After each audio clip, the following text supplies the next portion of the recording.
So yes, most of the COG is Dead's major musical influence goes back to this man right here. And yes, I have multiple Weird Al figures. Well, come on in, have a seat. Won't you spend some time with me? Let's have a conversation. Hey, how's it going, everybody? It's John Sprocket, and welcome to another episode of COGversations, the show where I sit down and talk about music, the COG is Dead, and other related things. So if you're familiar with the COG is Dead's musical catalog, then you know that there are a wide variety of styles and genres on every COG is Dead album.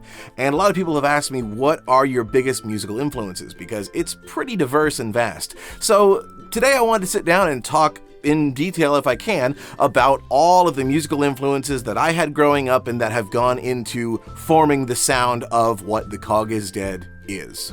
When it comes to musical tastes, I like a lot of different stuff, and I like to write different styles. So it was really important to me from the beginning when forming the COG is Dead to not be pigeonholed into just one specific musical genre.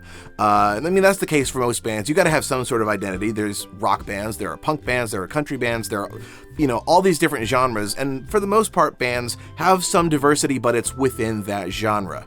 And because I like so many different genres, I wanted to be able to write kind of whatever I felt like and be artistically freed in that way, to not be limited. So the premise from the beginning was the COG is Dead are going to be time travelers, and because they travel through different time periods, they've heard different bands. They've been to the 50s, the 60s, the 70s, they've been to the early 20th century, and so over the course of traveling to all these different time periods, they've witnessed all these different musical styles and seen and performed with different acts. Part of the thing was going to be even we've performed with bands over history, and I wanted to do fake music videos with us on the Johnny Carson show or the Ed Sullivan show and things like that, and that'll probably still happen someday. Probably. There's always so many things to do. Anyway, back to the main point. So the time travel theme was specifically done, one, because I love time travel. Back to the Future is my favorite movie. I've been obsessed with time travel my whole life. But it was just that excuse to write whatever I felt like writing and be kind of artistically freed to have fun with it. So that brings us to the main topic of this video. What are the styles and artists that influence the sound of the COG is Dead? I mean, to be honest, I was pretty much introduced to music from birth. I think most kids are, because there's so much children's entertainment out there. There are children's musicians. I used to listen to things like Raffi and watch kids shows like The Elephant Show and Zoobilee Zoo and things like that from, the 80s, which most of you kids probably don't even know. But I grew up in the late 80s, early 90s, and loved the TV shows as well as the Disney films that came out around that time. I mean, we had Little Mermaid, Beauty and the Beast, Aladdin, the stuff that's being rehashed right now by Disney, but the original versions, I like to think most people, even once they've grown up, still have a fondness for the music that was played for them as children. Even if it was meant for kids, they're still rooted in the fundamentals of music, and there's still things that are catchy and that you enjoy later in life. But I also listened to a lot of oldies. When I grew up, my parents put on the oldies station in Central Florida. We had Cool 105.9, which played all kinds of stuff from the 50s and 60s. So I grew up listening to all kinds of stuff like, the Beach Boys and Herman's Hermits and just tons of artists from the 50s and 60s. The first band that I think I really gravitated toward, though, was the Beatles. My mom was a big Beatles fan, and she had some albums. She had this really old, rare tape of early Beatles songs where they were doing covers of rock and roll stuff, and I used to listen to that. I just became obsessed with the Beatles. We used to watch their movies like Help and Hard Day's Night. The Beatles influenced all modern music. But yeah, they were one of my favorite bands as a kid. Are still one of my favorite bands to this day. Sgt. Pepper and the White Album and Rubber Soul and all this amazing and diverse music that they made. Their stuff got really eclectic as time went on, and it wasn't just the 50s rock and roll sound. I mean, they really went in all different directions and experimented and just were brilliant musicians. And most of my biggest musical influences are other artists that also like diversity and don't stick to just one genre. Moving forward, the first band that really got me into a more modern sound and outside of music from the past, 50 years was Green Day. In 1993, I think it was, the album Dookie came out, and kids in my elementary school were talking about them and said, "Oh, did you hear that song? Do you have the time?" And I didn't know what they were talking about.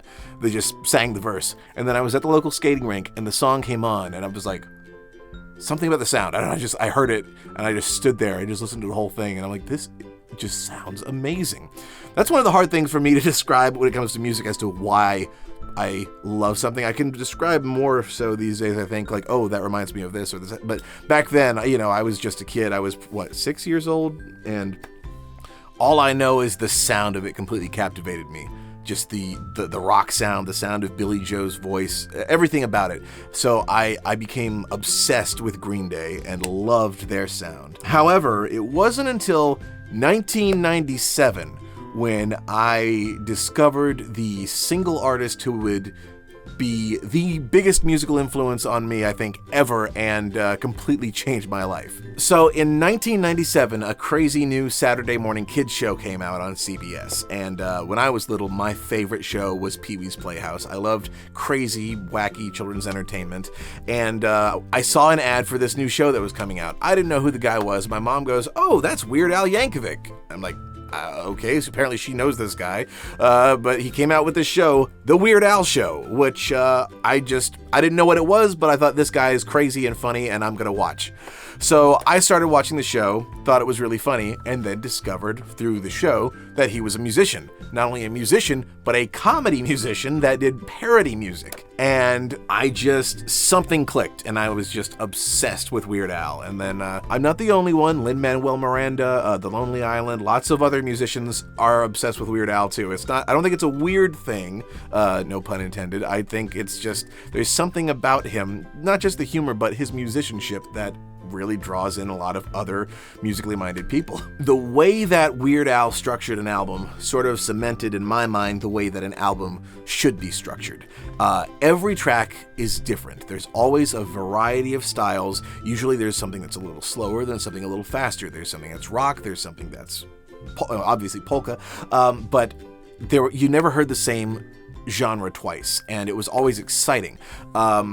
I always think of it as a musical roller coaster ride, which is the way I describe The COG is Dead, because you're literally going up and down and side to side and all over the place, because I don't want it to all sound the same. I think everything sounding the same is boring.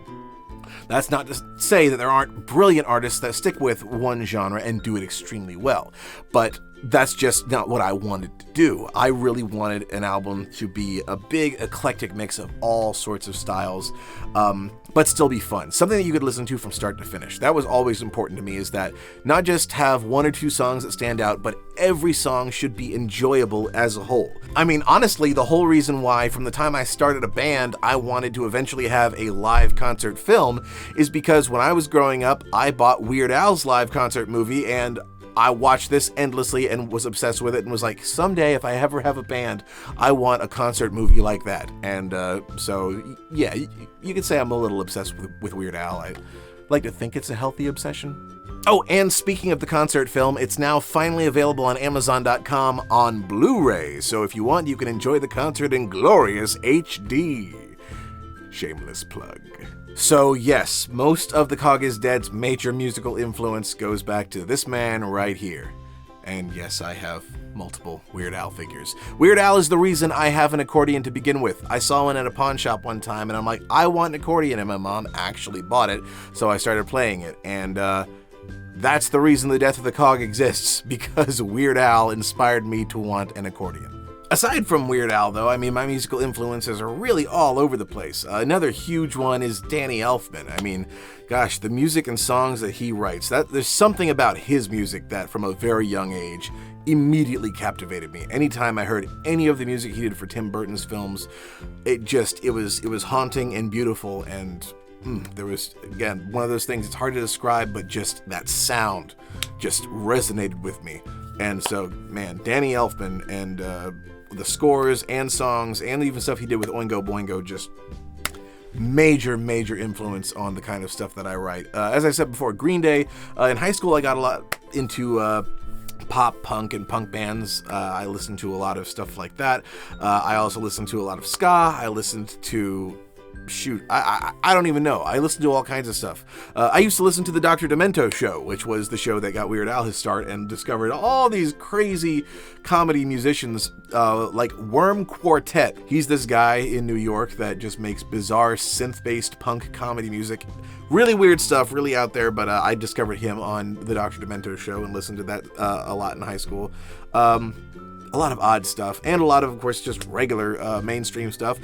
Musicals. I got into Broadway musicals around that time in high school. Like I said, it just goes on and on and on. I love music. Anyway, yeah, so the COG is Dead's musical styles and tastes and influences are very diverse. And I love music of all sorts, and I'd be interested to know what some of your favorite styles are, because I know a lot of people love the darker songs. The Death of the COG is one of the most successful songs that the COG is Dead ever released, and that one obviously heavily influenced by Danny Elfman and that darker sound. Other people like the lighter songs, the sort of whimsical, sillier ones.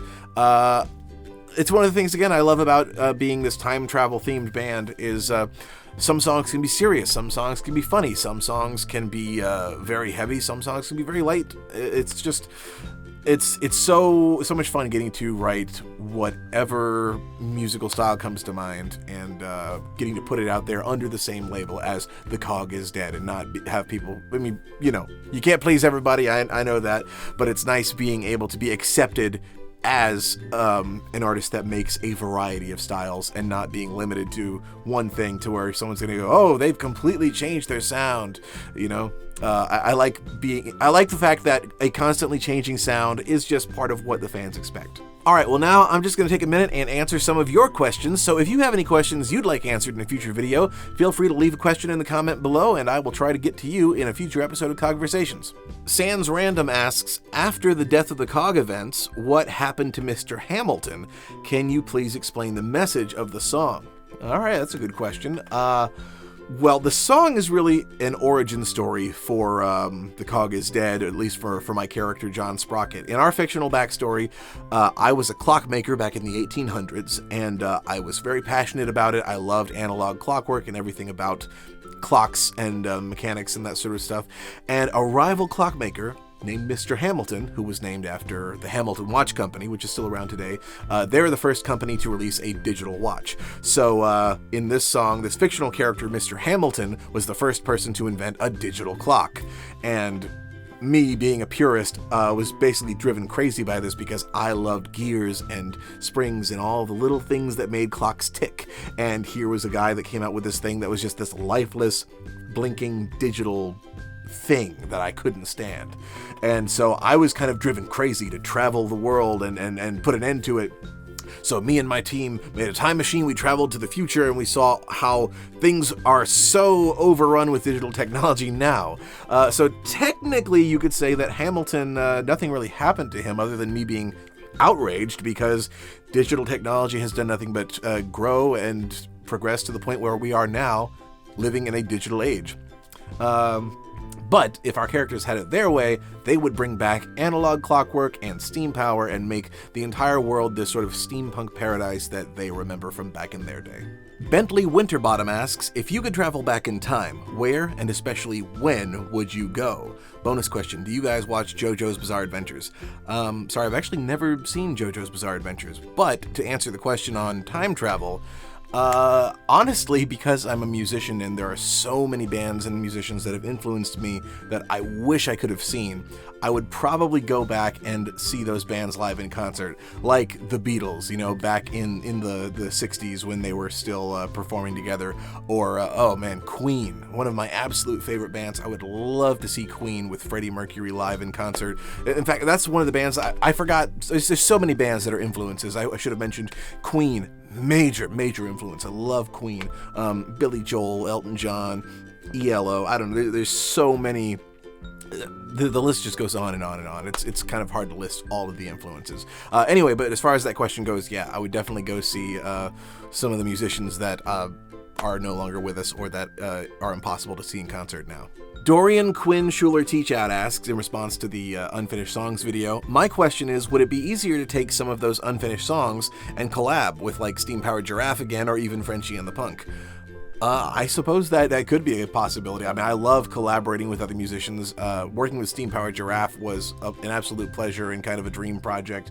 And Frenchie and the Punk, we love them. We've toured with them. We've done lots of events with them. In fact, I came very close to asking them to do something on the last album on Carnival of Clockwork.